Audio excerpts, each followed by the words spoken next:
സംസ്ഥാനത്ത് കാലവർഷം ശക്തമായി തുടരും. ഇന്ന് 7 ജില്ലകളിൽ ഓറഞ്ച് അലർട്ട് പ്രഖ്യാപിച്ചു. തൃശൂർ, പാലക്കാട്, മലപ്പുറം, കോഴിക്കോട്, വയനാട്, കണ്ണൂർ, കാസർഗോഡ് ജില്ലകളിലാണ് ഓറഞ്ച് അലർട്ട് പ്രഖ്യാപിച്ചിട്ടുള്ളത്. നാളെ മലപ്പുറം, കോഴിക്കോട്, വയനാട്, കണ്ണൂർ, കാസർഗോഡ് ജില്ലകളിലും കേന്ദ്ര കാലാവസ്ഥാ വകുപ്പ് ഓറഞ്ച് അലർട്ട് പ്രഖ്യാപിച്ചിട്ടുണ്ട്. തിരുവനന്തപുരം, കൊല്ലം, പത്തനംതിട്ട, ആലപ്പുഴ, കോട്ടയം, ഇടുക്കി, എറണാകുളം, തൃശൂർ, പാലക്കാട് ജില്ലകളിൽ നാളെയും യെല്ലോ അലർട്ടാണ് നൽകിയിട്ടുള്ളത്. അതിതീവ്ര മഴ അപകടങ്ങൾ സൃഷ്ടിക്കാൻ സാധ്യതയുണ്ട്. കുറഞ്ഞ സമയം കൊണ്ട് വലിയ മഴയുണ്ടാകുന്ന പ്രവണതയാണ് സൃഷ്ടിക്കാൻ പോകുന്നത്.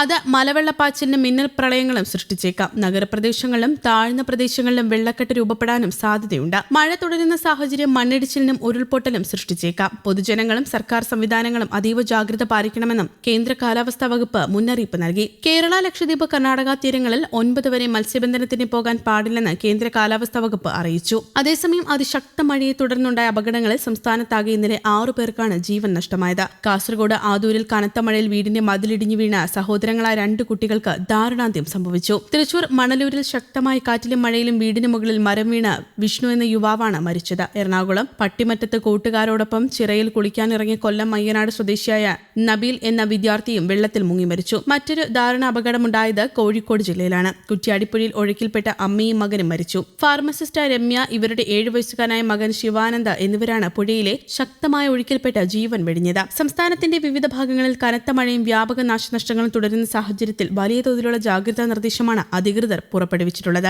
വരും ദിവസങ്ങളിൽ വിവിധ ജില്ലകളിൽ ഓറഞ്ച് അലർട്ടും യെല്ലോ അലർട്ടും പ്രഖ്യാപിച്ചിട്ടുണ്ട്. പ്രളയസാധ്യത കണക്കിലെടുത്ത് നദീതീരങ്ങളിൽ ജാഗ്രതാ നിർദ്ദേശം പുറപ്പെടുവിച്ചു. തിരുവനന്തപുരം കരമനയാറ്റിലും പത്തനംതിട്ട മണിമലയാറ്റിലും യെല്ലോ അലർട്ടാണ് നൽകിയിട്ടുള്ളത്. മഴയോടൊപ്പം ശക്തമായ കാറ്റിനും ഇടിമിന്നലിനും സാധ്യതയുള്ളതിനാൽ പൊതുജനങ്ങൾ ജാഗ്രത പാലിക്കണമെന്ന് കാലാവസ്ഥാ വകുപ്പ് അറിയിച്ചു. മോശം കാലാവസ്ഥ തുടരുന്നതിനാൽ കേരള, കർണാടക, ലക്ഷദ്വീപ് തീരങ്ങളിൽ ഇനിയൊരു അറിയിപ്പുണ്ടാകുന്നതുവരെ മത്സ്യബന്ധനം പാടില്ല. സംസ്ഥാനത്ത് കാലവർഷം ഔദ്യോഗികമായി എത്തിയതോടെ വിവിധ ഭാഗങ്ങളിൽ അതിശക്തമായ മഴ തുടരുകയാണ്. വരും മണിക്കൂറുകളിൽ അത്യന്തം തീവ്രമായ മഴയ്ക്ക് സാധ്യതയുള്ളതിനാൽ മലയോര മേഖലകളിലും താഴ്ന്ന പ്രദേശങ്ങളിൽ താമസിക്കുന്നവർ പ്രത്യേക ജാഗ്രതാ നിർദ്ദേശം നൽകിയിട്ടുണ്ട്. സുരക്ഷാ മാനദണ്ഡങ്ങൾ കർശനമായി പാലിക്കണമെന്ന് സംസ്ഥാന ദുരന്ത നിവാരണ അതോറിറ്റിയും സർക്കാരും നിർദ്ദേശിച്ചു. അടിയന്തര സാഹചര്യങ്ങൾ നേരിടാൻ ദേശീയ ദുരന്ത നിവാരണ സേനയുടെ സംഘങ്ങളെ വിവിധ ജില്ലകളിൽ വിന്യസിച്ചിട്ടുണ്ട്. താലൂക്ക് തലത്തിൽ കൺട്രോൾ റൂമുകൾ മുഴുവൻ സമയവും പ്രവർത്തിക്കും. ശക്തമായ മഴ തുടരുന്ന സാഹചര്യത്തിൽ രാത്രി സമയങ്ങളിൽ മലയോര മേഖലകളിലേക്കുള്ള യാത്ര കർശനമായി ഒഴിവാക്കണം. നദികൾ, തോടുകൾ തുടങ്ങിയ ജലാശയങ്ങളിൽ ഇറങ്ങാനോ കുളിക്കാനോ മീൻ പിടിക്കാനോ പാടില്ല. കടലാക്രമണ സാധ്യതയുള്ളതിനാൽ തീരദേശവാസികൾ പ്രത്യേക ജാഗ്രത പുലർത്തണം. വിനോദസഞ്ചാര യാത്രകൾ പൂർണ്ണമായും ഒഴിവാക്കാൻ നിർദ്ദേശമുണ്ട്. അടച്ചുറപ്പില്ലാത്ത വീടുകളിൽ താമസിക്കുന്നവരെ ആവശ്യമെങ്കിൽ സുരക്ഷിതമായ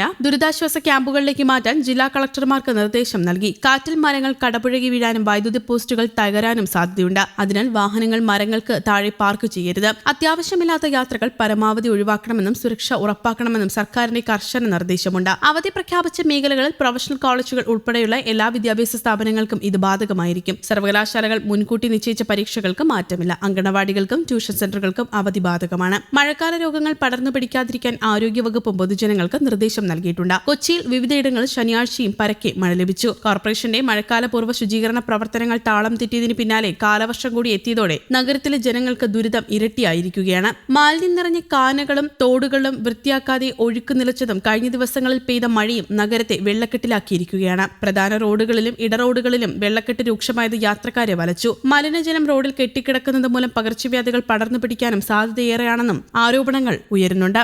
ന്യൂസ് ഡെസ്ക്, കേരള കൗമുദി.